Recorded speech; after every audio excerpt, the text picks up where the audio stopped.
guys, and welcome back to the What's the Craic podcast. I always forget that I'm supposed to say I'm Janet Devlin, your host, but today's guest is Chanel Williams. Hello.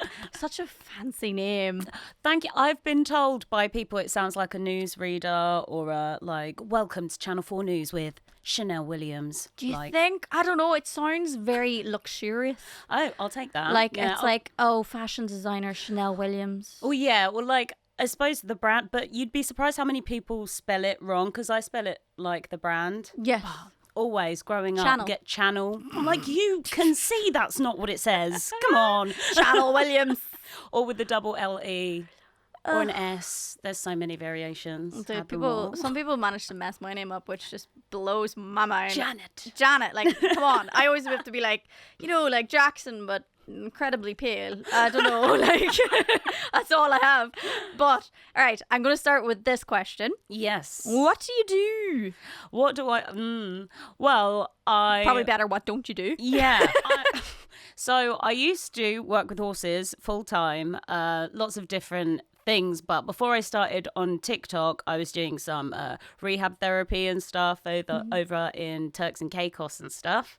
But yeah, right now I'm a social media person. I'm doing content creation full time. Yes. It's hard to answer that question. I know, isn't I hate it. Yeah. I always have to just be like singer, songwriter, content creator. Yeah. Because I don't want to be like influencer, because I don't influence nobody. Yeah, exactly. Like, people aren't even buying my album, let alone a product that I'm trying to sell. And I feel like with the whole influencer thing, there's so much negative connotation that goes with that. And people forget, I think, that sometimes you just accidentally blow up on the internet and did not, you had no plans for this to happen. And all my faves are accidental creators. Anyone who, wakes up at, 17 and goes, I'm going to be an influencer, their content automatically is not for me. Yeah, I'm like, oh, we just don't, line up at all. It's like the Britney Broskis of this world, don't even. We love to see it. Britney, my favorite creator. Oh.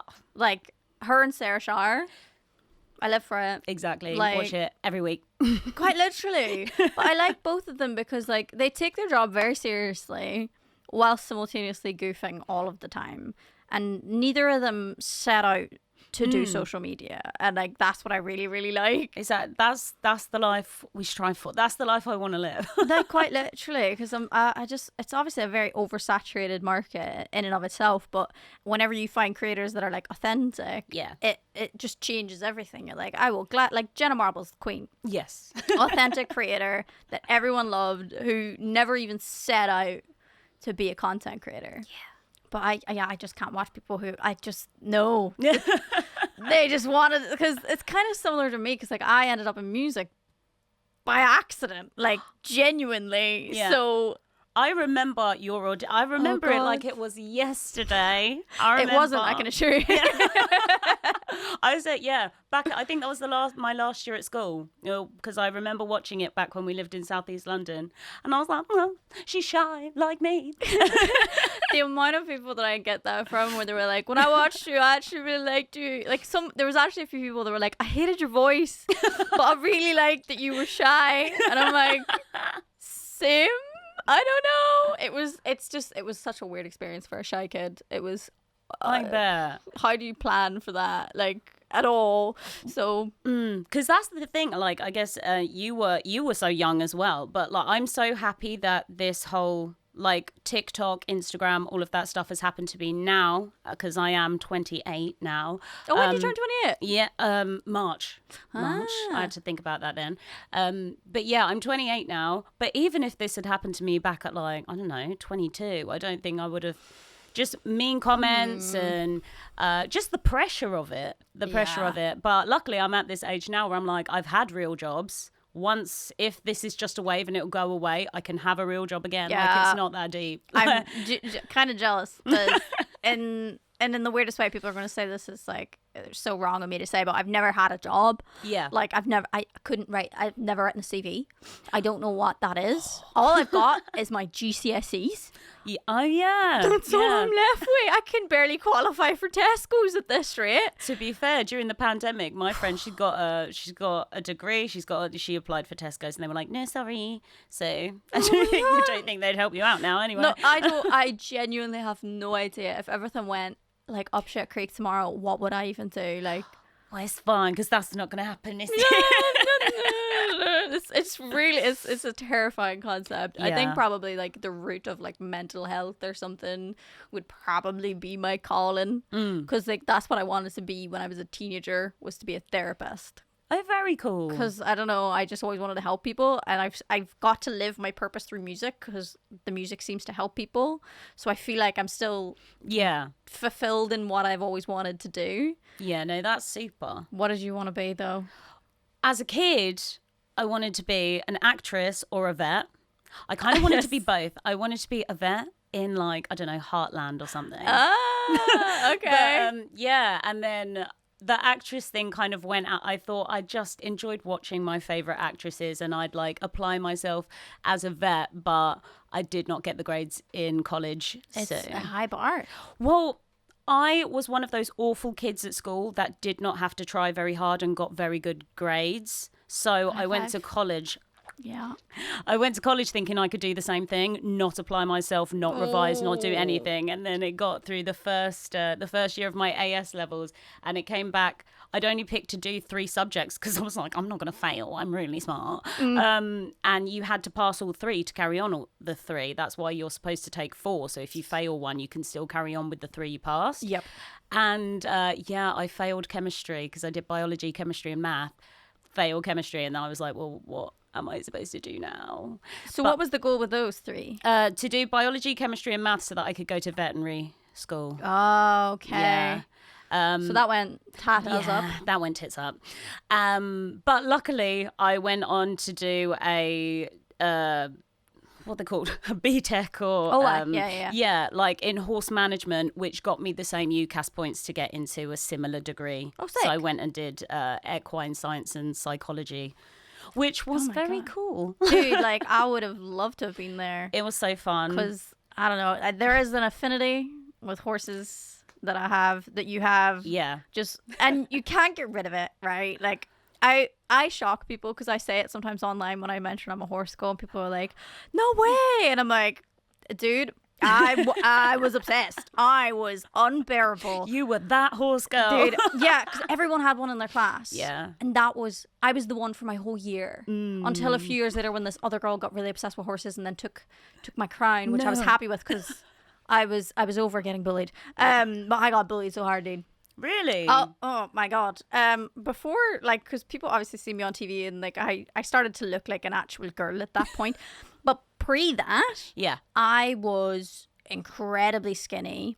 I had hair down to my waist, and I have like I don't know what these are, wavy hair, and my mum didn't have a clue what to do with it. So can you take a wee guess what my ma did to my hair? No, I don't want to guess. I'm Dude, scared. she brushed it.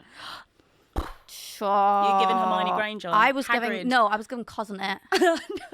I was giving Cousin It. Like my nan felt so sorry for me in primary school. She used to put my hair in a wee plait. But the problem with that was I had really intense baby hair. So I just had like little horns in every school photo.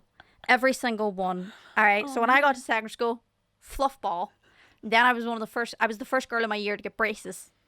And then I was obsessed with horses. Yeah. And I also was a bit of an emo. A part-time emo, you know what I mean? And I just set myself up for failure. Yeah. And it hit its peak when, now I'm not being mean to her, she'll hold her hands up and say this to this day, but this girl who was not very intelligent. No, but she admits it. She was the kind of girl who fell for, oh my God, look at distraction. She'd be like, where? Like that literally happened. Yeah. She turned around to me one day and I was on the bus and she wore glasses and she put her glasses on me and I couldn't even be mad because, like I said, right, I'll explain. She put her glasses on me and she went, you look like the Caucasian ugly Betty. And the whole bus burst out laughing. And I wanted to be mad, but I think I just turned around and said to her, I was like, do you know what, Mary? I'm really impressed that you even know what the word Caucasian means. But like genuine awe. I wasn't even trying to burn, so I said it quietly to her. I didn't even say it loud The enough. bus could have cracked on with that. That was great. Dude, but she was so right. So like I genuinely didn't even look like a human being until I was like 16. Yeah. Like, so I get it. Like, I get the hatred for the horse girls. To be fair, because I said about the shy thing earlier, and I think anyone who went to school with me probably didn't think that I was shy. It's very easy to mask it, though. Yeah, exactly. I think I have masked it probably whole time, just because it's easier to like make the jokes than to be the jokes. And I feel like that's been a thing that ever since I was small, I was like, right, if I'm making a scene and I'm trying to make it funny, then that's the thing. But yeah, I wouldn't say I got bullied at school, but I went to an all-girls school, and of course, No, that's can enough be said. mean. Enough said, dude. You went to an all-girls school. Yeah. No. I got accepted to one and turned it down. Well, my mum wanted to keep me away from boys, which was, in hindsight, That doesn't work because you're not straight. I'm not straight. Yeah, she was like, right, we're going to get her involved with horses, going to send her to an all-girls school, stay away from boys, she won't get distracted. Yeah, it was unfortunate. But I didn't work it out until way later, so... Oh, yeah, yeah, it happens. I was quite lucky. I figured out when I was like 15. Right, nice. Because one of my best friends and me were at a party. I must have been actually almost 16 at this point, because I don't think I really drank until I had a drink properly till I was like 16. But we got drunk, and she was not straight. I was not straight. So 1 and 1 equals 2. And I woke up and I was so baffled, because I was like, am I gay? And I'm just sat there like, no, because you have a crush on, like, at the time, who was to be my first boyfriend. I was obsessed with him. Yeah. Go me. I was obsessed with this lad, and I was like, what do I do? Like, I like her a lot. She never liked me back, by the way. It's okay. We're still friends. I loved her. And I also really liked this guy, so I was really confused. And then that's whenever I found out the bisexuality existed, and I was like, oh. I remember I was at the yard this one time, and there was a guy, and he used to come up all the time with his boyfriend, and one time he came up with his new girlfriend, and I remember standing in the stable like, I'm so confused. Yeah. You can't be gay and straight. Like, literally, like the mass is just passing through your brain. Like, what is that? Like that woman with all the things. The mass that symbols over her face. Yeah, like literally. Like I was so confused. But like when I was at school, I would say, and still, I mean, grey sexual, demisexual, like it comes on. I think they come under the asexual umbrella. But does demisexuality fall under? I think it's because I'm definitely demisexual, dude. Yeah, which I feel like I need to probably explain to people what that is. So I'm not the biggest fan of labeling everything, okay? But it's kind of one of those labels that I have that I don't really tell anyone about, because I just think it's like, oh, it's just interesting to know. But demisexuality is where you're more attracted to the actual person, regardless, say, of, isn't it even including gender? Yeah. Including gender, and it's more about their personality. 100%. And not about like physical attract, the attributes you can see from the outside. Yeah, because I've never looked at a man or a woman or a baby in the street and gone, yeah, I want to bed that. Yeah, ever 100%. in my life. Yeah, like I was exactly the same, and I was so confused growing up, and all the girls around me, not all the girls, everyone around me at my school was, playing the game and talking about boys and all of this stuff, and I was like, well, I'm just gonna have to play along, because I don't feel any attraction to anyone. But at the time, I don't think we really had those conversations that there are different forms of attraction. Like there's sexual attraction, physical attraction, and like tactile, romantic, protective. Like I think there's like 50. There's loads of them. Oh my God. But like you said, I personally don't really like to prescribe to labels, because I think my sexuality is just me. The human beings are so complicated. There are no boxes to fit all of us. But I think some people really take comfort in what group they fit in. But once I got to a point where I was like, right, okay, none of these boxes fit me exactly, but that is fine because it doesn't matter. I don't have to know. No, exactly. But whenever you're younger and you're trying to discover these things, they're so useful. Yeah, because you're like, it's nice to know I'm not weird. Yeah, literally. It's like, oh no, this thing exists. Because like demisexuality blew my mind because I always wondered why, like, I never was that into people's looks. Like, genuinely was so bamboozled because I would be sat in front of someone on the tube and they like were clearly like a 10 out of 10. Yeah. Right? And I was like, all my brain can really think is like, wow, congratulations on your gene pool. That's so cool. Whereas I was like, I think most people would have a thought here that they would want to sleep with this person. Yeah. And like I can't imagine that at all.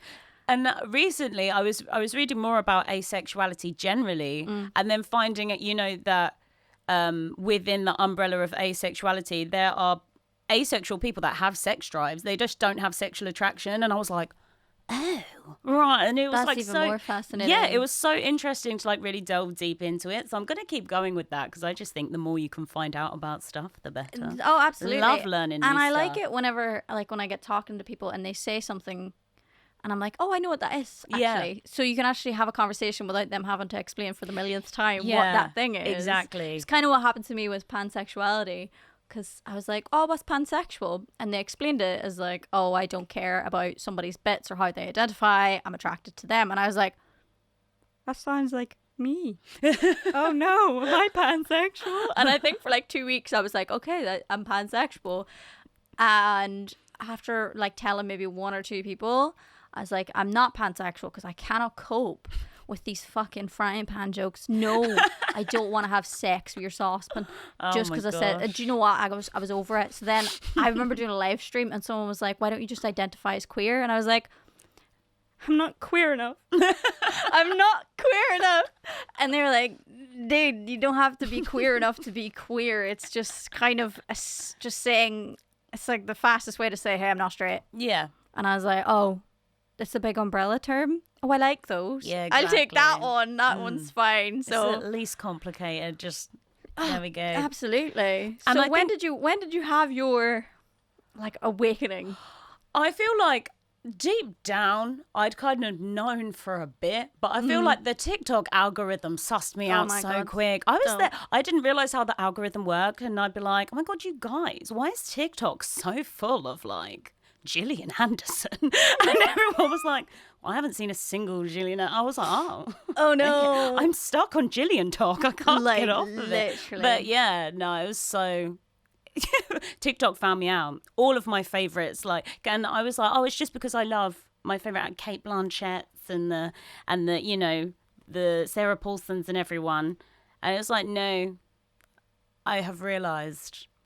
But I think, yeah, like you say, because I'm not so much attracted to the outside. It's just like human connection. And I think that's why it's so much easier to feel connections with actors or actresses because you've seen them play roles. So like it feels like you know them. So that's like an easy way to kind of... And parasocial. Yeah. Because there's so many interviews that you can just digest and watch that you start to believe you've gotten to know them. So it's easier as a demisexual person to believe... You start getting attracted to them because you feel like you know them. Exactly. Because for ages I was like, well, I can't be because I'm attracted to people I don't know, like actors, but that's wise because you get to know them. Absolutely. Through, or like whatever persona they've like put out. Exactly. So you got outed by the algo. Yeah. 100%. That was a lot of people. Yeah, and lockdown. It was so cute because me and one of my best friends, we literally came out to each other on the same day. We were like, oh my God. She's bisexual and I'm just queer. And she told me and I was like, no way. I was going to tell you. Girl, same. And then we all came out to our friendship group like, yay. Oh, that's so sweet. It was really cute. I love that. Oh my God. Well, I got outed on TikTok before I even knew about different things. It was the more mental health side of stuff. Oh yeah. Because I remember getting really angry one day. I kept getting like BPD content. Right. And I just kept swiping past. I was like, shut up. I don't like, because I learned what BPD was after the first time it came up, and I was like, okay, that's a condition. Moving on. Yeah. And I just continued about my life, but it kept coming up, And I was getting really frustrated. And then I remember saying it in a live stream and people being like, oh, maybe the algorithm knows you better than you. Anyway, fast forward, I had a massive mental breakdown. Well, actually, a mini one in comparison to my mini. Yeah. And I went to a shrink and he was like, we had our first initial phone call. Yeah. And he's like, so what brings you here? And I explained to him how I'd fucked up my life for the millionth time. Mm-hmm. And he's like, oh, I think I know what you have, but we'll leave it for tomorrow's assessment. So 2.5 hours later, the next day, he's like, yeah, just exactly what I thought. It's borderline personality disorder and also bipolar type 2. But I think it's in remission. And I was like, the algorithm knew. It knew all along and I didn't take it seriously. Yeah. And then funny enough, recently, because we talked about this as well, I kept getting ADHD videos. But I've always had them come up on my For You page. So I didn't really think anything of it. So, and then eventually I had a conversation with my therapist recently where I was like, oh, I'm taking modafinil, which is like a pill for focus. And it's... you can take it. You're not supposed to. It's for narcolepsy, whatever. But I was going to writing sessions and I was like, babes, I need to focus and I can't. So I'm going to take the modafinil. I don't care. So she found out I was on it and she's like, I would really appreciate if you ask your shrink if that's okay. And I'm like, babes, I've already done my research. I know it doesn't chemically react with any, but I will ask. So I did. And he was like, oh, maybe we should discuss as to why you're taking these. Yeah. And I was like, okay, fine. So we had a phone call, which led to literally the day later having an assessment. And then after that, he was like, well, you passed with flying colors. You have ADHD. And I was like, oh. And then I felt really bad because I was like, everyone's going to think I'm collecting disorders. Literally, that's the thing. I think because now, not just with TikTok, but I'm definitely finding now with so much exposure to an audience, like I've never had like 320k on Instagram, 2.7 million on TikTok, like so many people to be able to give me feedback about myself. Yeah. And as much as I always say to people in the comment section, like, stop diagnosing me with things because you're not a doctor. You're not even if you are a doctor, you're not my doctor. Yes. So it's not good to do that. But there are only so many times that you can be told you definitely have this thing before you start. Right? Okay, I'm gonna go and see. And then you're getting feedback like ADHD. Yeah. You don't get diagnosed with queerness, but you know. Yeah. You're like, oh wait, no, the penny dropped. Yeah. 100%. But like, just there are so many things that I didn't know about myself that I'm finding out now that people who also share similar traits can point out easily. And it's like, wow, really didn't know myself that well. It's scary, but like it's been a journey for like everyone who's on that side of TikTok. And I think it's also like really cool to see how many like really creative people do have so many of these things. Oh like my God, I think absolutely. Going through this whole, like, I'm in the process of getting a diagnosis for ADHD, and I just think like, it's obviously it's hard to do things with the focus, but I'm so grateful for the way that my brain is and like how it works, because I've spent so many hours like with friends and stuff just sitting there talking like, oh, how does your brain work, and finding out that, and I'm so grateful for the way mine is. Really? It's nutty, and there's many things going on in here at once. I can't focus on a thing, but I'm so glad. That's like cool. I wouldn't want a different one. I need to like learn your way, because I'm like currently in my current state, I am so pissed off with my brain. I want to throw it in the bin. Get like out. Quite literally. And like I started my medication today. Oh my God, this is advice for if you do get an ADHD diagnosis, and anyone watching, okay? I messed up, so I got my Elvance today, which is like my stimulant medication for focus, and I was like so fucking excited because I was like, oh my God, I'll actually be able to hear one thought at a time. I'm so excited. And I woke up and I did my normal morning, and like 2 hours later I was like, nothing's working. It's not kicked in. What's am I broken? What have I done? And I like started Googling, and because no one told me this, I know it said it in the sheet, but I didn't put one and one together, right? So it was like avoid citric fruits and avoid oranges and citrus and all this kind of stuff. And I was like, all right, I won't eat an orange. That's grand. Okay, I have a really toxic trait of drinking a Monster every morning, and I hate myself for it. But I'm not drinking alcohol, so it's fine. So I have my Monster in the morning, and today I prepared because I only drank like a little bit of it, just a little touch. And then through further inspection, I realized that the second most ingredient in it is citric acid. There we go. And it doesn't work if you've had citric acid. Well, it's good that you could recognize that, though. I know, but that medication is so expensive. Oh, Oh my right, okay. God. For a month, it was £109. Oh. Dude, I was like, I just peed out expensive meds. I'm That's so really upset. sad. Like, genuinely. So if anyone's watching, don't do what I did. Okay. Thank you for that. You're welcome. Because I don't drink Monster, but actually I don't really have many citrus fruits, but I do love squash, so... Yeah, see, I that'll get do you. have But a you can squash have it an addiction. hour after or an hour before. Okay, It's just when you take it. So don't do what I did and basically wash it down with the Monster. Like, it's not gonna work. It just stops it from being effective. waste. So, just in case. But I don't know. I just, the whole diagnosis kind of stuff, it's like, I don't know. I got such a weird reaction from my friends and stuff. Really? Not my friends. Mostly my family. Sorry, family. But you sucked. You really sucked, actually. Oh, no. Like, my mum. Sorry, mum. God bless her. I tell her, and she's like, no, don't you be telling anybody. Oh. Don't you be putting this on the internet. And I'm like, it's not the plague. It's not syphilis or gonorrhea. It's not contagious, Patricia. My brain just doesn't work the way everyone else's does. But she freaked out. And then I told my brother, and he acted as if I had cancer. And then I told one of my closest mates who doesn't really know that much about mental health stuff. And they just ignored me. And I was like, You guys. hello, darkness, my old friend. So 10 out of 10. Don't recommend telling my family. But I'm sure your family will be understanding. Janet's family. No. Oh, well, to be fair, when I was young, my teachers told my mum that they thought that I had ADHD, and she was like, no, she doesn't. She's just really smart, and your classes are boring. So Probably both. Yeah, mixture, because I got moved into, I think I was in year 1 at the time, and I got moved into year 2, so I skipped a year. But then once I got to the end of year 2, they were like, well, she can't, the jump from year 2 to year 3 is too big, so she just has to stay in year 2 and do different work from everyone else. So that was just weird, but my behaviour got better in the year above. But no, my mum was like, she doesn't. And that's not, I feel like my mum knew the stigma associated with it, and even though my mum's a bit well, I don't know. She's not she wasn't upset about it. She just didn't want me to have like the label or the stigma associated with the label. But yeah, nowadays she's like, oh, absolutely, yeah. Yeah, they told me. Yeah, everyone told me.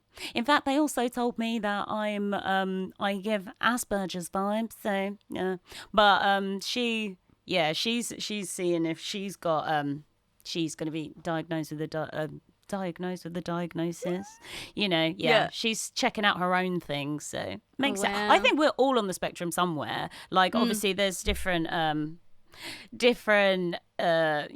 places, more extreme or less, but I think everyone's brain works differently, and it's not about like, oh, you're less than, it's just different. Yeah, my issue is just like the attention seeking kind of thing, where it's like, shut the fuck up. I didn't even want this diagnosis. Yeah. I didn't even fucking go searching for this one. This won't find me, firstly. And then secondly, it's just ADHD. Like, it's not like a special pin badge. Right, exactly. Like, it doesn't come with any benefit. That's like one of my friends' dad's like, oh, everyone's got everything these days. Yeah. It's like, oh, just another excuse. And it's like, but no, but I think for the very most part, most people aren't using it as an excuse. It just helps them better understand themselves so that Quite they literally. can know how to cope better, or, Flat out, because my BPD diagnosis changed my life. Yeah. Because I was finally able to go, oh, look at all this research and all of these articles and all of these help sources, and I should go back into therapy. And then I tried different meds, and I finally found one that really worked for me. Yeah. And like, even right now, like, I have not had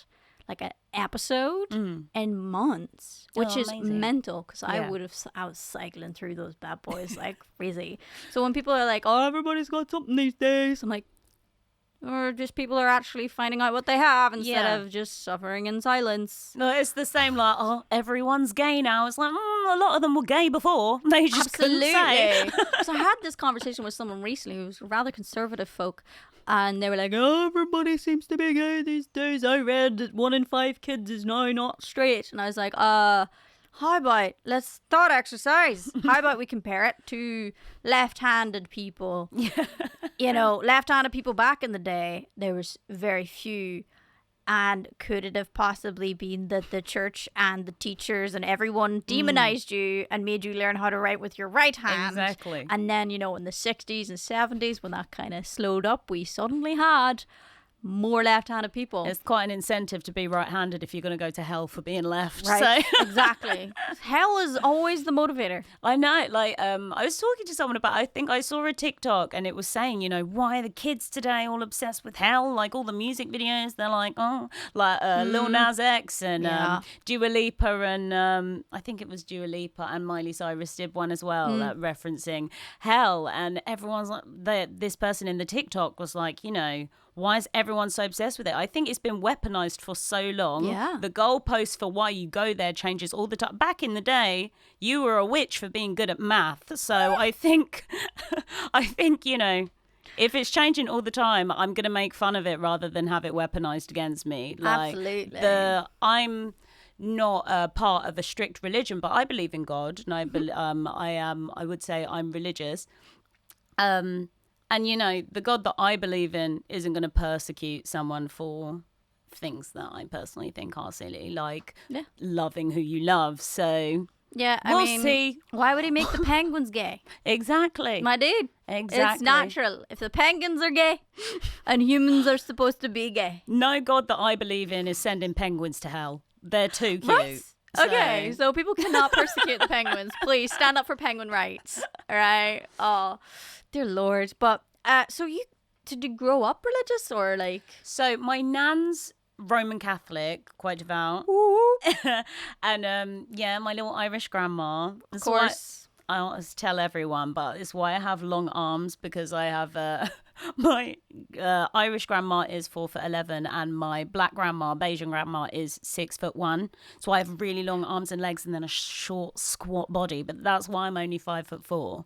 Are you only 5'4"? I'm only 5'4", but according to my legs, I should be like You're the same as me. I have no torso, but massive arm span. Yeah. And my legs are incredibly long because I'm like 34 inseam. Wow. And ridiculous arm span for no reason. And I'm only 5'7", and I'm like, this doesn't add up. I don't fit in the circle. Yeah. Like when you're supposed to lie down, you can drop. No, not doesn't at work all. for me. Yeah, proportions are poor, but I'm good at climbing, so that's all right. But yeah, so my nan's Roman Catholic, and so my mum and my aunt and uncle were raised that way. And so when we were young, I'd go to church with nan and stuff, and then go to mass. Yes. When we moved to London, I was going to go to a Roman Catholic school, and so I had to do all of the Holy Communion and confirmation. Everything. Yeah, all of that stuff, like quick sticks, because we hadn't. But yeah, I didn't end up going there, so I didn't have to. But oh, you missed out. It was a good excuse just to wear a wee white dress as a kid. Well, I got to do it still. Oh, you still got to do it? Yeah, we still did it. But I had to pretend like I hadn't been having like the body and the blood of Christ for ages, because I had been. Oh, rather. Oh, yeah. Oh, crap. Yeah, you have to pretend. Yeah, it's like, oop. Never done this before. Ooh, this is all a whole new world. Oh, God, I remember my Holy Communion. It was so weird. No. It's just such a weird experience. Like, kids turning up in bloody limousines. Yeah. It's like, where are you going? Wow. In the middle, our send nowhere in Ireland. Oh, right, yeah. And then some girl, I think, spent like $2,500 on her dress. I'm like, what the fuck? No offense. Who cares? You're a child. Yeah. I got massively fat shamed going to get my my communion dress.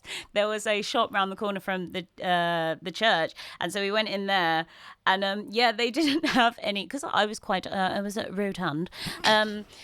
And they didn't have any dresses that fit me. But the woman was like, just try this on. This is the biggest one that we have. And it just was never going to fit. Like, this woman was like, don't worry, we'll do it. And I was like, it's not going to fit. Yeah. Like, I'm 10 and I can tell you this is not going to fit. She was doing everything to try and get me in it. And then she zipped up my skin and I started crying. Oh my God, of course.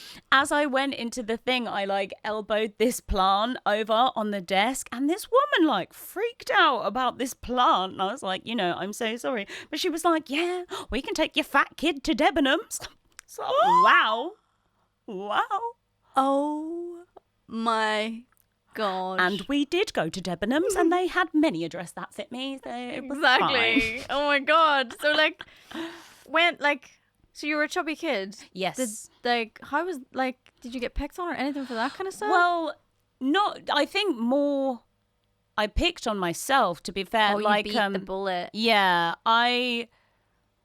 it's funny, like with body positivity and stuff, because I like to think of myself as body positive now. I mean, I've been every size. I think probably at my biggest, I was a 16, 18. And at my smallest, I was a size 6. But I found that regardless of what size I am or how much work I'm putting into it, I never felt skinny enough. So I may as well not feel skinny enough, eating what I like, enjoying my life and eating what I want to eat. But yeah, because even I look back at pictures now of when I was in the midst of my real, like, going to the gym 4 or 5 hours every day on top of a full-time job where, I mean, I work with horses, so I was doing like 40,000 steps a day, no problem. And still like, I just want 4 more pounds. And I look People back at the don't pictures like, understand you're that insane. aspect. Yeah, when it comes to like losing weight, once you hit one milestone, you move that goalpost and it keeps on moving. Exactly, 100% it does. And it was funny for me, like, I think having grown up quite a chubby kid, and so many people do feel like this, I think, with the whole mentality that once it's the weight that's holding me back. Once I lose the weight, all my problems will be solved. And I actually found that my mental health was so much worse after I lost weight than it was before. Because before I was so secure in, okay, I may not be what the boys want, but by like societal beauty standards, but I'm smart and I'm funny and I'm a good friend and I'm all of these things. But then once I had lost the weight and I'd gone from, you know, a size 16 down to a size 8, and then people started treating me different, I felt like I had to maintain this aesthetic thing. And then it became like, oh, my makeup's not good enough, or this, or what if I put the weight back? Something. Yeah, always something. And it was so, I really had to take a step out of it and be like, damn. And I'm so, like I said, I'm so glad all of that happened before social media happened. Oh, Jesus, yeah. Because people now make the odd comment here and there, but I would not have been able to cope with it, at like 19, 21, when like to 21, when I was going through all of that. Yeah, I had an eating disorder before TV. And then I had an eating disorder after. And I was like, this was the time I was like doing maybe 2 videos a week on YouTube. Yeah. I disappeared. And it's actually incredibly toxic. And people don't really know how toxic it is to have an eating disorder and be online, because everything's a compliment. Yeah. Everything's a compliment. Somebody's saying you're too skinny. Yeah. Yes. Tell me again. Me more. You're worried about me, about being too skinny. Ha ha ha ha. Or somebody no matter what. Like, it was always a compliment when people were talking about your body. And it just fed this like insidious cycle. And I felt really bad because I was obviously lying to the internet as well as like, I am trying to eat. I am trying to do this. And I'm like, bitch, you live on Monster and cigarettes. Shut the fuck up. Like, you're not trying. And I even, it was just awful. And I can't imagine, like, I don't know, being even younger than I was. Yeah. And being online. Because kids are getting, like, online famous very young. Yeah. Because I think I was, like, 20 when it happened, when I started suffering again. And it was just bullshit. Yeah. I didn't know anything about myself at, like, 20 years old. I just got sober. Yeah. So my life was just starting to come back to me. And then that's whenever I started starving myself. Because I was like, you don't deserve good things. Let's take away food. Yeah. It's so dumb.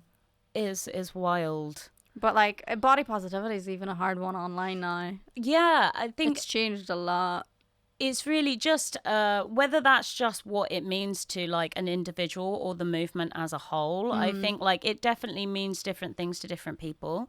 My sister, she's plus size and she does like fashion content and stuff. Yeah. But I know that she feels a lot of pressure because she's also a registered nurse. Like, big up, key workers. Hell yeah. Yeah, she's also a registered nurse, and you know, we've spoken behind the scenes where she's like, you know, obviously I have a devotion to my health as well. Like she wants to lose some weight, just not to change because she doesn't love herself, but just for her health, she wants to do so. But she's also worried about, you know, people telling her, well, you told us you were body positive. You've been sending this whole body positive.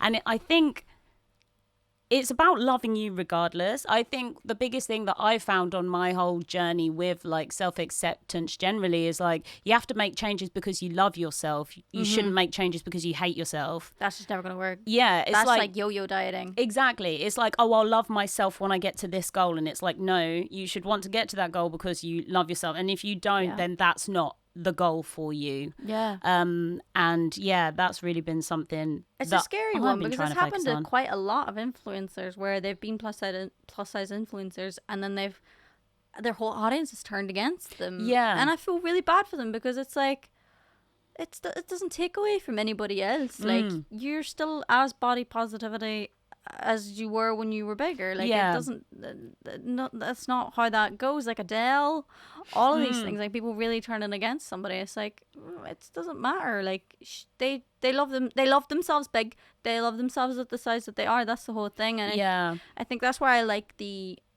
term body neutrality more, because I find it's a little less like heated. Yeah, and it definitely is, you know, it's a heated topic, and I can see why people, because it's the whole, well, if you loved yourself, why do you want to change? So I see what, but I just think it's so much more complicated and individual. Yeah, exactly. Like saying I think that is people eliminate nuance online. The completely. internet nuance is gone. Like you can't have an individual situation that was right. No, it's like blanket statements across the board. Yeah, it really is. You're either with or you're against. Yeah, that's really been something that I've had to get to grips with, I think, through. But making it sound awful, but the whole social media thing has been amazing, and I'm really grateful for it. Yeah, but I mean more so just as a watcher, like because I watch other people.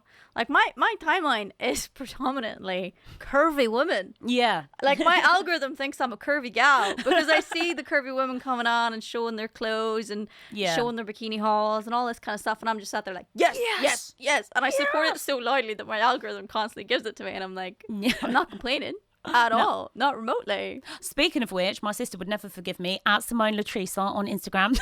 Nice, yes. Plug. Has to be done. 100%. So, this is something I didn't know until recently. Yes. But you're obviously a funny gal. Thanks. But most people, because I've had my friend Sammy on, who is a comedian, most people take the stereotypical route of, you know, going to an open mic night. Yeah. And doing a few sets here and there, like 15-minute sets, even 8-minute sets, all this kind of stuff, you know, to get comfortable with this field. You're laughing awkwardly because you didn't do that. I didn't do that, no. What did you do? So I had my first stand-up comedy gig. It was last month, I think, on the 1st of June. And it sold out. I think it was 180 people. We were like, we're going to start 180. And it was an hour and 20 minutes, including the interval. Dude, that's nuts. And that was mad. I was like, I agreed, and then afterwards I was looking at Netflix comedy specials, and I was like, "These aren't even an hour and 10 minutes." Like, oh my gosh, how am I gonna do this? And I was googling. Well, I was on YouTube how to write a comedy set. Yes. And the man was like going through the things. I'm taking notes, and he was like, "Right, this is everything you need to make a 15-minute comedy set." And I was like, no, I need more. But it went so well, and like as soon as I got up there, my nerves went out of the way, because luckily, obviously, I have a following already, so everyone who came genuinely wanted me to do well, which was really kind. But the pressure, though, there were people who were like, "Yeah, we've driven from the Netherlands to be here. We came down from Scotland," and it was like, oh. Did you know? Right, I better knock it out of the park. And I'm really upset because no one recorded it just in case it was dreadful, and it was really good. And I'm like, what if I never do it that good again? And nobody recorded it. I'm very upset. Well, it's kind of another one of those things because it's the same with like singing. It's like, oh, that was my best gig. And then I've actually gone back and watched it. And it's like, no, it's just because it was a new thing. Yeah. And, you did great for the circumstances, but it's, Okay, I'll take that one. Do you know what I mean? Like, because you'll always be thinking that that's like the best thing. Yeah. But you're going to get more experienced with it. And then you're Exactly. always going to look at it with rose-colored glasses. So no matter, even if it was recorded, it wouldn't matter. Nah, So it's kind of nicer that it's not. Yeah, exactly. Because you'll never have to watch it back. The good thing about it is, like, with comedy sets, I mean, they're always evolving and changing. You can take out a joke here, put in something new here. So I'm really excited to see what comes of it. Fingers crossed. I'd really like to take it to Edinburgh Fringe next year. Really like to go to Edinburgh Fringe. Just because I think it'll be a really nice round circle. Because technically, I mean, it's Maggie Smith. The prime of Miss Jean Brodie, her performance in that's got me to this point. So it would be really nice to go and do the comedy set about finding my voice, not hers, in Edinburgh. I just think it will be really like a symbolic, like, yeah, absolutely. So what was your set like? What were your kind of key points? Like, what did you expect?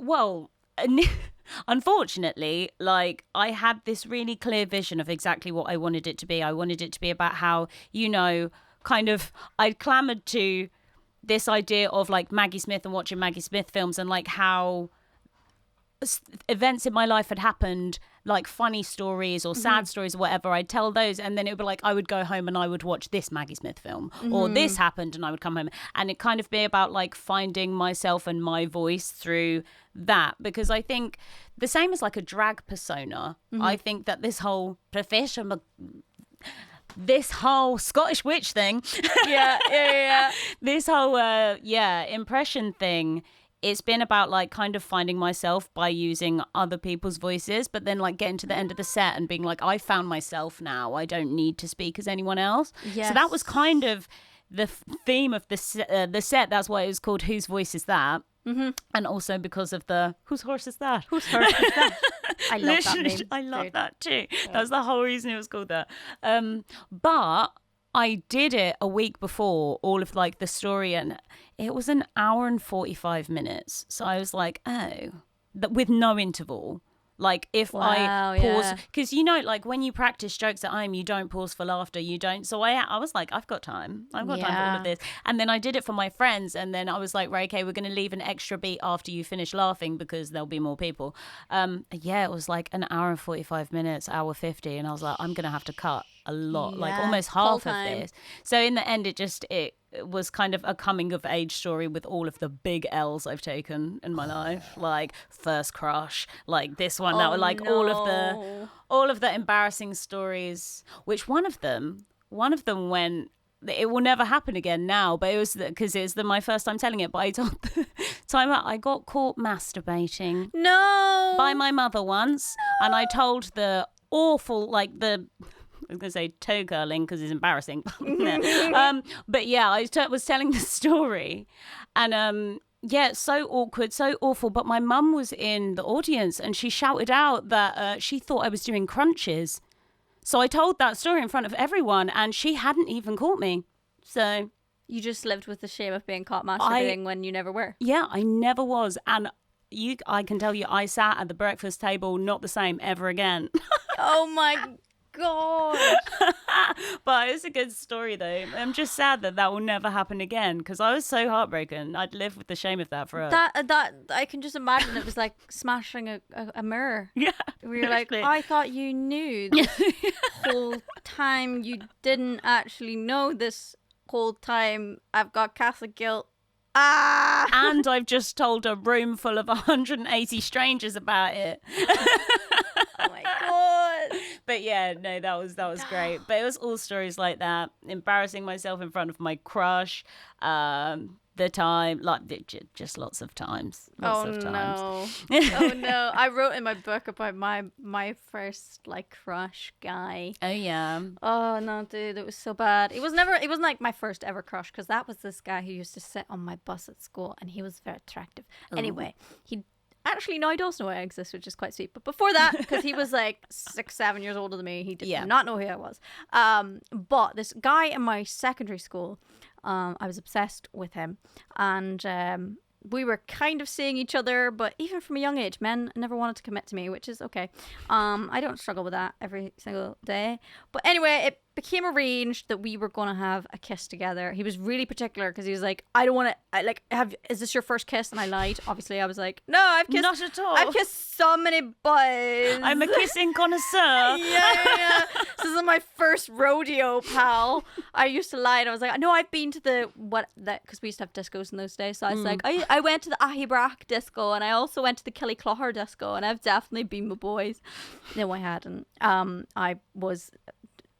That was not my reality. I was too uncool for that. Right. And he was like, okay, well, after at lunchtime tomorrow, we'll go behind the backs of the school basically, and we'll have this kiss. So we did, and it was awful. It was so bad. Like, it was the worst thing ever. Like, I remember pulling apart and there being like, oh no, the Angus thongs and perfect snogging. Yes, it was everything that is just in like those cheesy rom-coms. It was that bad, but it got worse. Oh no. Mm-hmm. Tell me. Oh god. So we went our separate ways. True romance. Literally we got into the school building. He was like, I'm going to the bottom cafeteria, and I was like, well, my friends are at the top cafeteria, so I'm gonna go there. And I did. And then just like on my way back to class, kids in my year were like, oh my god, what did they call me? Oh, they had a nickname for it. It's in the book and I can't remember. Slobbers. Oh no. Mm-hmm. They called me slobbers, babes. So like literally, and the worst part was the first person to say it to me was this really cool girl who was like 16, and I was 11. Oh no, that's horrible. And I was like peak of what I described earlier, scrawny horse rider girl, and she was like, hey slobbers, and I was like, what's going on? And like I told my friend in the cafeteria that this kiss had happened and all this kind of stuff and whatever, and then like a few more people said it to me, and like I used to go really bright red because I'm so pale, of course, and oh my god, it just kept getting worse to the point where we all went to our class in ICT. We're sat down, which is computer class for anyone who doesn't know. Mm-hmm. We're sat there and somebody's phone goes off and they're laughing. Somebody else's, and they'd been texting about it. Oh. And I knew it was about me because one of the kids literally was like, hey slobbers, and I was like, no. So I politely asked to leave and go to the bathroom. Got worse. Oh no, I'm walking past his classroom, and I can't. What even happened? I can't remember. But basically, the whole class turned around. Oh, because one of the teachers was like, "Why are you walking in the hall?" So the whole class turned around. The teachers never helped today. No. Like, come on now. And then that's when everyone was just like, hey slobbers, that whole class, and he was there and he looked at me as if he was sorry, and I was like, babes, you fucked my life. You fucked it so hard. It's done for me. It was now. over. I didn't live that down for quite some time, That's awful. and I don't think I kissed a boy for like 2 years. I really want to slate him, but I also kind of did that to someone by accident. Oh no. My first kiss was playing 7 Minutes in Heaven. Oh, no. For those of you who don't know, it's this stupid game that I feel like people used to play. How old were we? I think 13. Where you go in you spin the bottle and it lands on someone. You go in the cupboard for 7 minutes. But I went in the cupboard with this guy, and I was like, oh well, we're in the cupboard, so we don't have to kiss. And he was like, yeah, but everyone's gonna think that we said what was his logic? He said everyone's going to think that we didn't kiss because we're in the cupboard and they can't see. So we could actually kiss and they're not going to believe we kissed anyway. And I was like, oh my God, he's a genius. So I was like, okay, I'm down. And it was my first kiss with tongues. Yes. And his tongue was cold. Weird. Yeah, that's what I said, because I was like, are you a reptile? I was literally like, your tongue is in your mouth. How is it cold? Twilight hadn't come out yet, so exactly. So I wasn't into that. Like, no vampire business. I genuinely was scared for him. He was like, no, it's not cold. Like, what are you on about? Like, so we had a kiss. It was awful. And I started telling everyone how he probably had a circulation condition. Like, I think that he should, what if he's having an aneurysm? I don't know. But then no one wanted to kiss me because they thought I was going to diagnose him with stuff. Yeah. Oh my God. Like, yeah. It's bad on either side, I think. Luckily enough, I don't feel like that didn't follow him, because that was just at a little party where there were like 10 people from the Scouts, and it's fine because it wasn't at his school. Bless him. But yeah, no, that sounds awful. Oh yeah, no, my whole school knew. Said it was chill. Yeah, you know. And I wondered why. It's like, why does that little kid want to kill herself? No. I don't know, guys. I wonder why. Have you been bullying me incessantly since I got here? The shock. School and that's was a tough place. But dude, that's why it's the biggest shock that out of anybody in that school, I went on to do the TV shit. Because I genuinely was not only unpopular in my year group, but unpopular throughout the whole school. Like, it was impressive. Genuinely. You really have. Dude, it was a whole switcheroo. Bet they're in your DMs now. No, dude, don't even. Like, please, can you help me sell my forever living? What? One of the girls who was my main bully, who literally in front of a teacher was basically just like, Janet, you should kill yourself. And I was like, maybe not. I don't like doing what I'm told, so I'm not going to. Out of fucking spite. Reverse psychology, maybe. But literally. Oh my God. And like another day, she was like, I feel like the person who's most likely to slit their wrists is Janet. And I was like, sat there at like 12, being like, bitch, I already slit my wrist. Like, I don't know what to tell you. So you're kind of right. You said this in front of a teacher. She ended up being in the front row because I went home to switch on the Christmas lights. So like 13,000 people or something turned up for this Christmas light switch on, and she was in the front row, like my biggest fan. And anytime I was doing gigs in that area, because we did the X Factor tour and stuff, she like somehow managed to wrangle her way to be at the hotel I was staying at. Wow. And did the whole like, hey, and I'm like, my God, hey, like, don't care. Like, you made my life an actual living hell. Wow. Awful. Yeah, what can you do, dude? What do you even say? Yeah, no, really turn it around. So, bet they have regrets. No, dude, not now. I'm a mid-sized creator. No one cares. I'm just over here, just on my own wee side of the internet, you know, doing what I want. I think, like, the nicest thing about it now, like, being grown up, and it's like, I genuinely don't wish any ill will towards anyone that, like, any of that stuff. It's just like, yeah, I think sometimes the best revenge is just living well and doing your thing, and it's just nice. It's just nice to get to that point where it's just like, yeah, I'm just doing my own thing. And feeling a sense of neutrality towards people, even if they've done you harm. You're like, oh, well. Yeah, exactly. And it's funny because when it was very quickly that my TikTok started blowing up, and at first I wanted to keep it kind of on the DL because it's kind of embarrassing a little bit, because the number of times I deleted TikTok, like, it's for the youth, it's not for me. Yes, me. But yeah, I think maybe 2 months after I'd started consistently posting, that's when I hit 1 million followers, and I was like, I can't really keep this a secret anymore. But it was just kind of nice because a few weeks before then, when I had like, I don't know, 20k or something, I was a bit like, oh, I'm going to go to the school reunion and everyone will be like, so Chanel, what's happening with your life? And it's like, well, I lost my job and my home because of COVID, and I'm single and I pretend to be a witch. And now, you know, it's nice working. Now I would declare that all proudly. Absolutely, though. So wait, so you're saying you're single, you're on dating apps? Yes, although I've deleted them all right now because I'm just not ready for it. I can't. It's not fair. Are you emotionally unavailable? Is that what it is? I think I really or are you just too busy with work? I think it's the ADHD, honestly, because I think like this whole time I've been like, it's the same thing as there's never a right time to have a horse. You're always like, oh, I need to wait for the right time to have a horse. And I always thought of it the same time, the same way as a relationship. Like, there's a right time. And then I think when you're around horses, you realize there's never a right time to have a horse. You just kind of have to get it. So that's what I was doing recently. I was like, yeah, I'm going to give it a try. And I've met some really nice people, friends with them. But it takes me a good week and a half to reply. And that's just to everyone. I can't do it. And so unless somebody is sat in front of me, I'm thinking about, I don't know, Watership Down or Space or aphids or something. Do dogs get songs stuck in their heads? Yeah, exactly. I've never thought about that. Well, there you go. There's a free one. Yeah. That kept me awake. I'm going to test that on my puppy.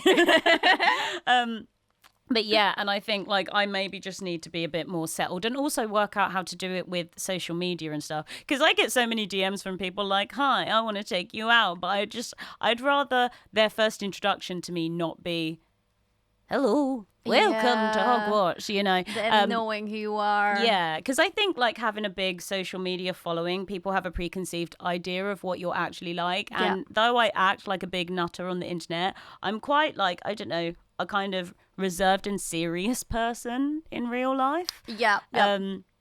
So yeah, the internet's your playtime. Yeah, like that's when you're allowed to like be the child spirit and stuff. But in your everyday, you're not just running around high paced. Exactly. Like I'm not in cosplay all the time, and Harry Potter is maybe my 6th favorite franchise. It's not. It's not even the first one.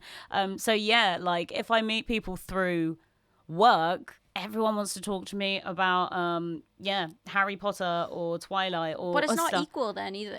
Yeah, exactly.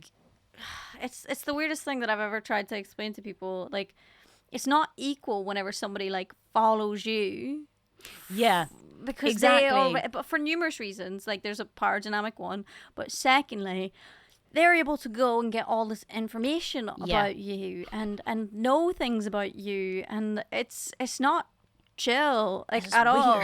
And like I did kind of something similar when I dated a guy who had like a social media following. Like I'm a stalker, hands down. Oh my god, like MI5 needs to hire me because I will find out everything about every man.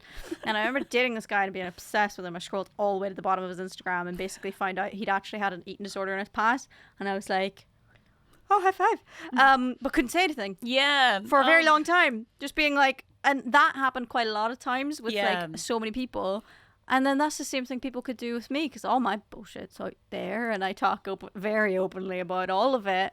And it's like, it just makes it feel weird because it's like, you know these things. Yeah, exactly. And I think, I don't know, it's just people having like a preconceived idea of what you're like when they meet you. And then it's not even them being disappointed, but it's just, it's odd. And also, if you have a bad breakup now, people can make a TikTok about it.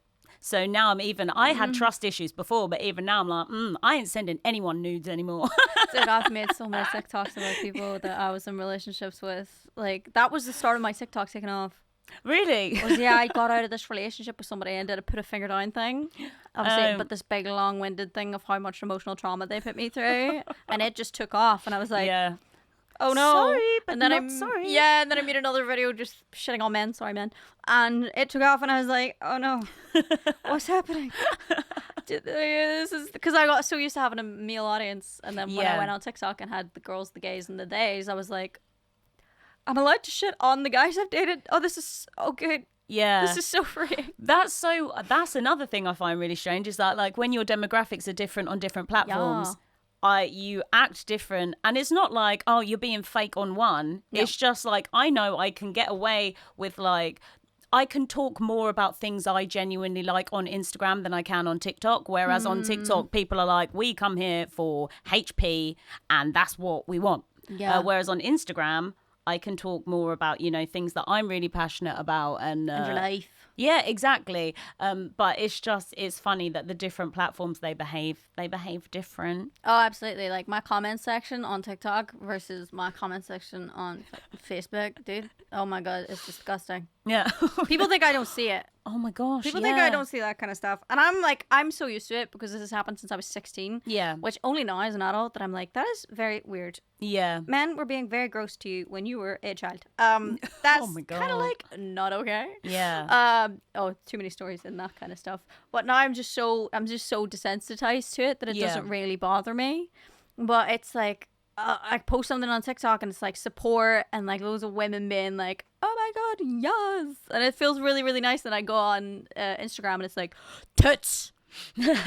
I'm like, I have a pair now. I paid high money for these titties. Thank you so much for noticing. Thank you. Great. I did the opposite. I had mine cut off. Oh, did you? Yeah. Oh, for the horse riding. Oh, of course. Because I thought horses were going to be my career and the double G's were just... Double G's. They were what back killing size? me. Oh, a 32. 32 No. double G. Are you for real? It's awful. But it's the fine. back pain, dude. Yeah, it's fine because I had those sort of Sliced off, my guy. But yeah, I've only been working on my Facebook, like reposting some of my stuff on Facebook recently, and until then I hadn't really been on there. And it makes me laugh how quickly I get depressed going on Facebook, because the comment sections everywhere, they're just not for me. Vitriol. It's just I don't go on Twitter. But yeah, I think Facebook is just a post and leave. Post and dump is what we call them, yeah. Yeah, like I'll check my comment sections, but I need to not scroll on Facebook. It's dangerous. It's really, really scary. Like I've been getting better at responding to people on Facebook, but for literally like a year, I just like would just do my Insta link and just leave it at that, because I was just like, I don't really want to be objectified right now. I just don't. Like literally to the point where one time I posted a photo in a swimsuit, and I purposefully went out and I bought this swimsuit that had long sleeves and a high neck, like it was a turtleneck swimsuit. Yeah, I was like, no one's gonna comment on my titties today. Yeah, no one's gonna say shit about my boobs. And I posted it, and it was titty. I was like, shut the fuck up. Oh my God, you guys, you're on the internet. You have access to the hub. Google them, like it's fine. Literally. What is that? No, leave me alone. Like somebody go on a live web, girl. She'll show you them, and she'll actually interact. She'll say hi. But it's like it does make me laugh because they know you're never going to be like, oh yeah, hit me up in the DMs. Like, I'll link you. No, it's not going to happen. Like, no, why? Literally. People try. I get DMs all the time of offers. Yeah. But I'm always insulted, to be frank. I'm worth more than that. Yeah, they're like, can you? I'll buy a nude photo of you for like $500. I'm like, fuck you. How dare you? Yeah. I'm worth more than $500. No, mostly I get messages from people asking me to say rude things as Maggie Smith, and I think who's into that? Having had Maggie Smith be my favourite actress since I was 6 years old, like, and for a long time I wish she was my grandmother. Having like control over like Scottish Maggie Smith's voice now is like, no, I will not disrespect the power I have been given this way. Who's into that? Exactly. There are people. There are plenty of people. People want. Yeah, on cat. Like, I'm kind of relieved. Maggie Smith. The pride of our country. Literally. I was kind of relieved when my cameo got kind of shut down, because there's too many people just asking for inappropriate Maggie Smith stuff. Oh my God. And I think part of it, like, is probably like, oh, this would be well funny, but also no, like, it's gross. Stop it. Yeah. Not Maggie. Not her. The disrespect. There's so many other people I could understand. But Maggie Smith is just a little... She's a treasure, national treasure. Right? And yes, she is a gorgeous woman, and she was gorgeous in her youth, but no, I will not be sending you dirty Maggie Smith talk. No, absolutely not. No amount of money for that. Like, absolutely. What's the weirdest DM you think you've ever gotten? The weirdest DM? Oh, God, I don't know. You tell me yours and I'll have to think about it. Weirdest DM I've ever gotten? Oh, yeah, I got offered 30 grand to shit on someone's chest. No. Yeah. I'd be lying if I didn't say I was tempted. Yeah. But 30 grand? 30 grand to shit on their chest. And that's not even them shitting on you. That's me pooping on them. Because everybody poops. Yeah. So I could have just pooped on his chest. So weird. Okay, if you're that guy, hit me up again. It might happen. Times are tough. Times are really tough. Okay, so if you want to hit me up again, that's fine. No, but in my head, I was like, even if that were a scenario that I was going to do, Yeah. I don't think I could poop if someone was watching me. Even just going for a wee in a public toilet, I have to. Banana, the duck walked up to the lemonade stand and it said, like, just to cover the sound. I'm So- actually fine with pooping in public places, like restrooms and stuff. Yeah, I don't give a shit. Good for you. Right? I know. But pooping while someone is watching me on them, no. Because I've gone on holidays with people I'd been dating and say I'd been going on holiday for a week. I won't shit for a week. I won't. Wow. I get so nervous. So I just knew that no amount of money, I probably actually couldn't do it. That makes sense, actually. Because, nobody, it's a vulnerable time. I want to do it around strangers. Literally. But it's worse to do it around people who are kind of strangers, but you're going to see again. Yeah. Yeah, but I always do this thing as well in public bathrooms if there's young girls in. Yeah. I purposefully piss really loud. Oh, Because what, like I remember I force it? full stream, dude. Ah, I'm like pissing a like horse. Seabiscuit. Yeah. I'm going for it. And there's a reason for that because in school we were always so paranoid. We'd put the hand dryers on and like we'd make so much noise so nobody Yeah. could hear each other pee. And I always just remember that and like the shame that you have for just having a piss. So like if I'm in there and I'm opening a tampon or I'm having a wee, I'm doing it loud. I'm doing it proud because I'm just like, babes, we're all humans. I don't care. We all got to relieve ourselves. I'm not gonna rip ass sometimes. though, but I'll piss real loud, just so they know it's norm.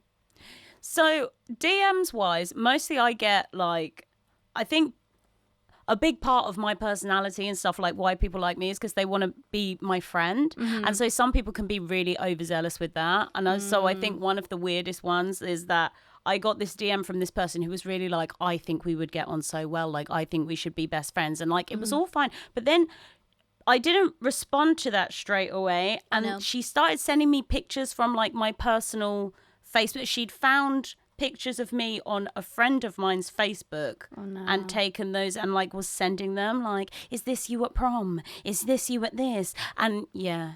That was a bit much. I did block them. That crosses the line. Exactly. But, Like, for their I think own safety, you block them. Yeah, exactly. And I think just people say, you know, when you decide to be a public figure, that you should expect like people to be kind of intrusive. But I think now because of TikTok and stuff, people don't necessarily decide to be a public figure. One day you can be a normal person and then the next day you're still a normal person, but you have a following now. Yeah. Because we've seen people now who like went from 0 to 1 million in 2 days. Absolutely. And it's wild. But yeah, I think that was the weirdest one. I was like, okay. You feel bad, dude. Yeah, because I had all of my Facebook set to private, but obviously they had found my friend who had pictures of me on there, which is because I don't know how she found my friend because she was America based and obviously we're over in Britain. So I don't know how, like, even friend suggestion, how.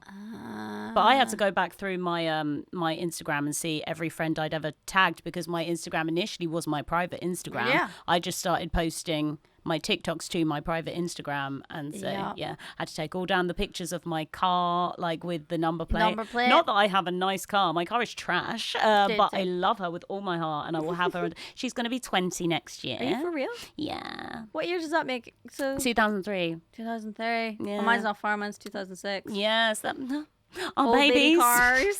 They're getting on. Literally. Yeah. But no, I think that was probably the weirdest. Oh man. No. Luckily, other than like the voice thing, pretending to be an old lady on the internet doesn't get as sexualized as you probably get. So Yeah, but I'm not like that. I'm not that sexy. what are you But no. talking about, Do you know Jenny? because like when you're online and there's definitely girls who just like they're undeniably like sexy. They evoke that like that response in everybody, and they're just hot in that kind of way. Like I understand that like I'm quirky looking and I'm okay with that because I'm a bit of a fucking weirdo, so it's fine. So whenever I do get that kind of response that's more garnered towards a beautiful Instagram model, I'm always baffled. I'm like, why are you here? Like, this is not where you belong. I think it's so strange. Like, what other people like? what from the outside people see, like looking in. I don't know. It's like we all wish we had something else. Yeah, we all think yeah, body image. What's it like? Oh, dude. But yeah, If I just had smaller ribs, I think I'd be unstoppable. If I wasn't built like a Italian greyhound, I'd be unstoppable. people always come for me about my nostrils, but I actually love my nostrils. Why your nostrils? Because when I get excited, they flare and they're like, oh, yeah, massive nostril. I actually don't have massive nostrils. I just don't have a Caucasian nose. So. I was about to say, I was like, it just sounds racist. Yeah, it does. Yeah, but that was always in the beginning. It would always be like, okay, nostrils, calm down. Oh my God. I was like, all right. Dude, I can't even imagine. I did use that as one of my jokes against Severus Snape, but still, shut up. Leave my nostrils alone. You mentioned something quite interesting one of the times we spoke where you were saying that during lockdown, that you started learning how to do your hair. Yes. I find that really interesting. Yeah, because I think I really struggled with identity growing up, as I think a lot of like mixed race kids do, with not, I'm not white, I'm not black. Like when I'm with my black side of the family, having, been brought up by my white mum and spending a lot more time with my white side of the family, when I would go around to the black side of the family's house and we'd all hang out and go to the cookout, I would just be like, oh, how should I act? I don't know what everyone's talking about. Like the fashion is different and I don't, I feel like the odd one out. But then with my family, it always felt like, when people look at our family unit, my mum, my stepdad, my stepbrother, they're all white. And I remember at 12 being like, people must look at us and think, how did she get there? Not even in a bad way, but just like. Just general curiosity. It doesn't fit. Yeah. And, my mum was never bad with my hair, but I think, during lockdown, my granddad, he died of COVID, and I realised that life is so short, and I really hadn't spent as much time as I had wanted to with that side of the family, because I don't really speak to my dad that much, and before it was more a purposeful thing. I was like, my mum has done a great job with me, and I don't need you, so I wouldn't really go around and spend that much time. But I realised, by essentially punishing my dad, I had not been around my grandparents, and now I'd not spent enough time with and so I think, learning how to cook Bayesian and Jamaican and doing my hair and like really taking pride in it. And I say, as I sit here with it straightened today, I had braids last time when we talked about it, but and I can do my hair now, and it's But you learned really quickly. Yeah. How did you do that? Well, we had a lot of time, didn't we? Absolutely. That's a very fair point. I would spend 14 hours doing box braids and then only leave them in for like a week or something, because I wanted to try a different style. I wanted to try twists. I wanted to try goddess braids. I really got into it, because not only was it kind of distracting me from the world. Yeah, the world. I mean, do you remember that? We were all like congregating around the TV to find out how many people died every day. Like it was insane. So it was a nice distraction from that, but also a way of feeling like closer to my heritage, I think. And it was funny because I remember watching this episode of it was Brat Camp or World's Strictest Parents, I think. Yes. I was at uni and I was watching an episode of World's Strictest Parents because it was just on, and there was a mixed girl who had a white mum, same as me, and she was so naughty. She kept shooting her granny with a BB gun, and I was like, my little Irish nanny would not touch. I would not pass. No way. Wooden spoon, my dude. But she really didn't get on with the process. She got sent, I don't know if where she got sent, but it was a black family that she got sent to, and she decided that she wasn't going to do it. But I remember the mum, the new mum, the black mum, saying a big part of her problem is that she doesn't know her black side, like she doesn't know her heritage, and so the only things that she gets from her blackness are negative in her eyes. Blackness is the reason she doesn't look like her family members or like the beauty standard. That blackness is the reason that she will get treated differently. She might experience racism. So unless she has that connection to the good side of it, it's always going to be a negative to her. It's just like constant negative reinforcement. Yeah, exactly. And because she doesn't love the black side of herself, she will never love herself because it's part of who she is. Absolutely. And I remember watching that like, fuck off. oh my God. Yeah, like a little bit of an awakening. Yeah, like, I literally. really need to learn how to love this part of me. Yeah, and it was also like subconscious. Like I'd never thought, oh, I wish I was white or anything, but it'd all been like this stuff that had gone on for a really long time. And like now I live. I've moved in actually with my sister, who we have the same dad, different mums, but she's black. And oh my God, we have so much fun. I'm learning so much stuff. Oh, but that's great. Yeah, we're learning so much stuff from each other, and it's just really nice. Actually, like, I don't know, it must just feel like becoming a bit more whole. Yeah, exactly. It's in a like the way. sleepovers we never had when we were kids. Yeah, absolutely. So, But I yeah. watched you on live the other day. Like, you smashed through those braids, dude. Thank you. I was like, like, she is going for it. Like, because I tried learning how to do a regular braid. I only learned how to do that when I was like 15 or something. Crazy, dude. Like, I swear, like, I was useless. Imagine having show ponies and not being able to braid. Yeah, no, My life that's is shit. sad. It was awful.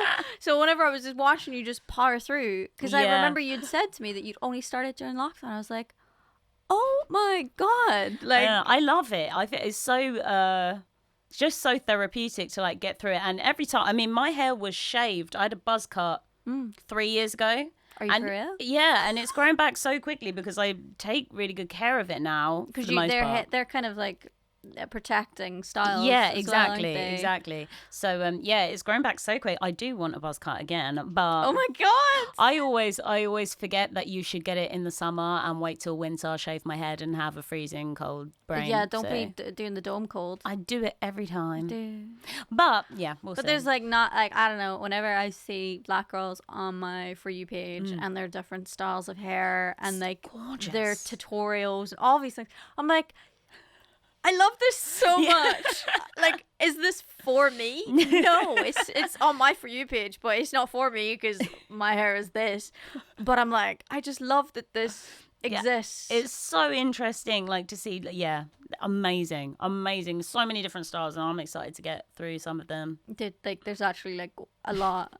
Like, I think back to like, oh my God, when I was a kid, I'm so sorry. I'm so sorry for what I did. It's okay. You can forgive me, but the black community will have to. I went to Spain and they, like, because my hair, obviously, full frizz to my bum. My mum didn't even want to wash my hair every day. Yeah. And obviously in Spain, you have the ladies on the side of the street That just, yeah. that just sit there. They took like 6 hours to braid my hair. Wow. And it was like 3 of them. That's how much hair. You're like weaving a little basket. Dude, it hurts so much. Yeah. Like, I just now I have so much sympathy for anyone who has to like sit through that on a regular basis, because it was like those combs, like the pointed comb. Yeah. Rat tail comb. Mm-hmm. Dude, so sore. So I'm really sorry that I did that hairstyle. Not my proudest moment. You were a child. I wasn't aware of the implications. I think. Would I do it now? No. I think so much like.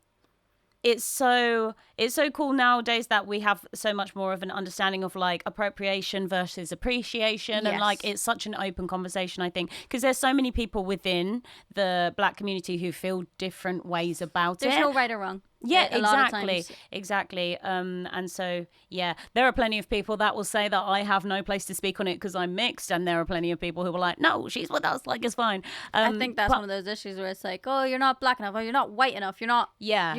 It's. And I think can't that even is imagine. also, I'm always tying this back to Maggie Smith, but I genuinely think that was such a big part of why Maggie Smith stayed a real focus in my life growing up, is because like I was so confused about who I was and identity, and I didn't know what my sexuality was. I didn't know, like, I wasn't black enough, I wasn't white enough, I wasn't this, I wasn't skinny enough, I wasn't this. But I knew that I loved Maggie Smith. And that was one thing that I was sure She about. was my constant. She was my rock.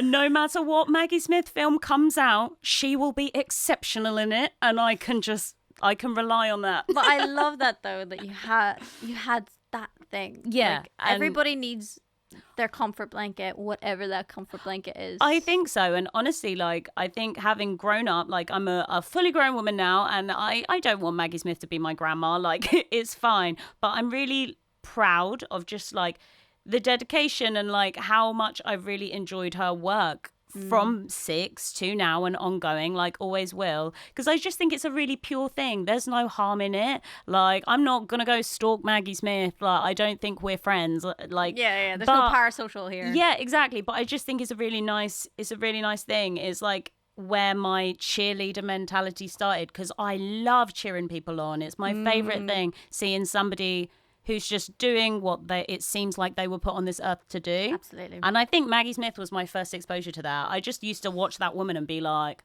she's not meant, like, she is meant to be an actress and to be doing this. Like, also, how lucky is your mum? Yeah.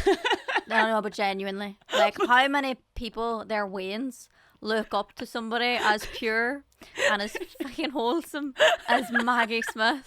Exactly. It could have been a lot worse. Like, some people have rock stars who are doing drugs. Like, some people, you know, like, your mummy got lucky. She often says she doesn't know where I came from because she loves drill music, and she was so upset when I went to Nan's house and Nan cracked out the ABBA and I came home singing Dancing Queen. She was like, no! Oh my God. You're ruined. She's been Literally. spoiled. Oh my God. Yeah, no, she does say, like, considering how naughty my mum was growing up, she was like, where'd you come from? This kid, Angel, she's just, where's Chanel? She's watching Maggie Smith. You'll always know where she is. Exactly. But Chanel, thank you. It's been a riot. So much for coming down and just giving me your time. Yeah, again, and it's been a pleasure again. So. Again, yeah, people don't know. Before we leave, sorry. we filmed a whole other one of this in 33-degree heat. Oh my gosh, we were sweating to death. We were sweating, and basically my camera overheated. So, you know, fuck my life. And lovely Chanel decided to come all the way back and do it again. That's brilliant, because I got to hang out with you again. So that was lovely, jubbly. Well, thank you so much. But before you go, yes, anything you want to plug in particular?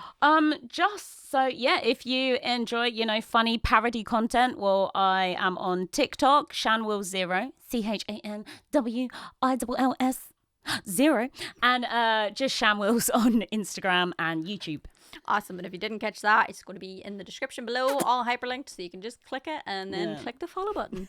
All right, guys, thank you so much and have a happy day. Bye. Bye. If you've made it this far, thank you so much for listening. If you have any guest suggestions, topic requests, or feedback, then hit me up in the YouTube comments. Don't forget to follow the podcast so you never miss an episode, or sign up to the Patreon for even more content. Have a happy day.